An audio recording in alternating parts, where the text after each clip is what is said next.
오늘 하루도 말씀으로 시작해요. 데일리 큐티 나눔 데큐나.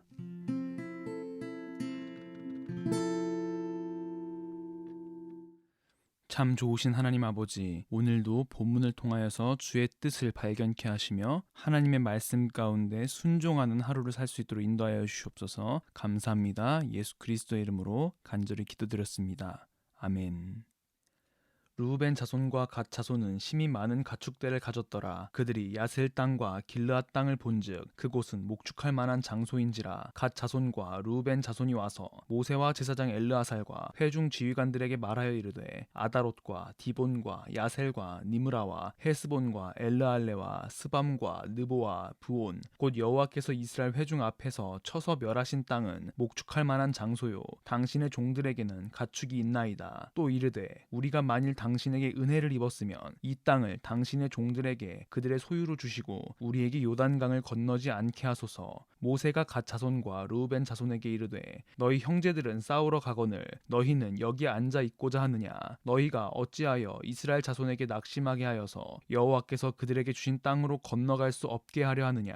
너희 조상들도 내가 가데스 바네아에서 그 땅을 보라고 보냈을 때 그리하였었나니 그들이 에스골 골짜기에 올라가서 그 땅을 보고 이스라엘 자손을 낙심하게 하여서 여호와께서 그들에게 주신 땅으로 갈 수 없게 하였었느니라. 그때 여호와께서 진노하사 맹세하여 이르시되 애굽에서 나온 자들이 20세 이상으로는 한 사람도 내가 아브라함과 이삭과 야곱에게 맹세한 땅을 결코 보지 못하리니 이는 그들이 나를 온전히 따르지 아니하였음이니라. 그러나 그나스 사람 여분네의 아들 갈렙과 눈의 아들 여호수아는 여호와를 온전히 따랐느니라 하시고 여호와께서 이스라엘에게 진노하사 그들에게 40년 동안 광야에 방황하게 하셨으므로 여호와의 목전에 악을 행한 그 세대가 마침내는 다 끊어졌느니라. 보라, 너희는 너희의 조상의 대를 이어 일어난 죄인의 무리로서 이스라엘을 향하신 여호와의 노를 더욱 심하게 하는도다. 너희가 만일 돌이켜 여호와를 떠나면 여호와께서 다시 이 백성을 광야에 버리시리니 그리하면 너희가 이 모든 백성을 멸망시키리라.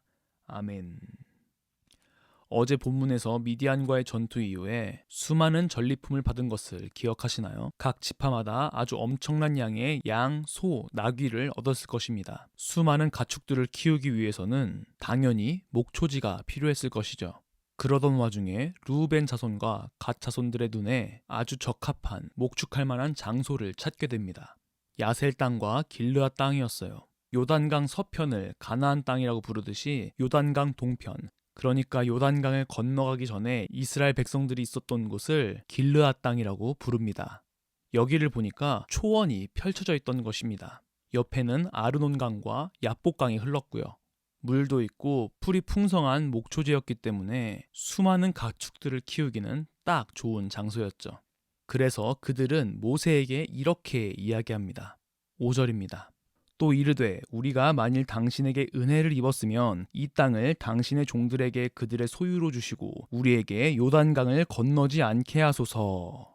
요단강을 건너지 않게 하소서가 무엇을 의미하나요? 하나님께서 약속하신 땅으로 들어가지 않겠다고 말하는 것 아닌가요? 그리고 그것을 우리가 당신에게 은혜를 입었다면 이라고 표현하는 것이죠. 물론 이미 정복했고 가축들을 키우기에도 최적인 그 땅에 그냥 안주하면서 있으려는 것도 어느 정도 이해는 됩니다.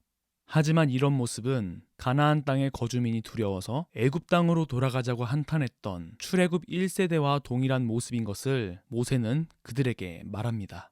결국 출애굽 1세대는 하나님을 온전히 따랐던 여분네 아들 갈렙과 눈의 아들 여호수아를 제외하고 모두 죽었다는 것을 상기시켜주죠. 그리고 르우벤 자손들과 갓 자손들의 행동에 대하여 이렇게 평가합니다. 14절에서 15절 말씀입니다. 보라, 너희는 너희의 조상의 대를 이어 일어난 죄인의 무리로서 이스라엘을 향하신 여호와의 노를 더욱 심하게 하는도다. 너희가 만일 돌이켜 여호와를 떠나면 여호와께서 다시 이 백성을 광야에 버리시리니 그리하면 너희가 이 모든 백성을 멸망시키리라. 아멘. 이전 세대가 지었던 죄악을 다시 짓는 꼴이라고 경고하는 것이죠. 오늘의 큐티 생각해 보아요. 우리는 하나님께서 부어주시는 은혜와 인도하심으로 인생을 살아갑니다. 그러다 보면 어느 순간 삶은 익숙해지고 다람쥐가 쳇바퀴를 돌듯 현실에 안주하면서 아무런 느낌 없이 살아가곤 합니다. 믿음의 도전이 매우 부담스럽게도 느껴지죠. 왜냐하면 지금도 별 탈 없이 지내고 있기 때문이죠. 하지만 가나안 땅의 풍족함은 이미 허락되어 있습니다. 그것을 경험하기 위해서는 반드시 요단강을 건너야만 합니다. 요즘 하나님께서 말씀을 통하여 여러분들에게 도전하시는 믿음의 영역은 과연 무엇인가요? 하나님께서는 우리 각각의 삶 속에 들어오셔서 우리를 인도해 주시고 우리의 부족함을 채워 주십니다. 그리고 우리의 삶의 앞에는 하나님께서 계획하신 더 큰 은혜와 선물들이 기다리고 있습니다. 그것을 경험하기 위해서는 요단강을 건너 가나안 땅으로 들어가는 믿음의 도전이 필요합니다. 하나님께서 여러분들 각자에게 도전하시는 믿음의 영역은 무엇인가요? 어쩌면 두려울 수도 있고 어쩌면 우리의 생활 패턴을 송두리째 바꿔야 하는 그런 힘든 일이 있을 수도 있겠지만 분명 그 안에 하나님께서 이미 우리를 위해 계획하신 그 풍성함이 있을 것입니다. 그것을 경험하는 오늘 하루가 되기를 소망합니다. 기도하겠습니다. 참 좋으신 하나님 아버지, 오늘도 말씀을 통하여서 당신의 뜻을 발견케 하심에 감사합니다.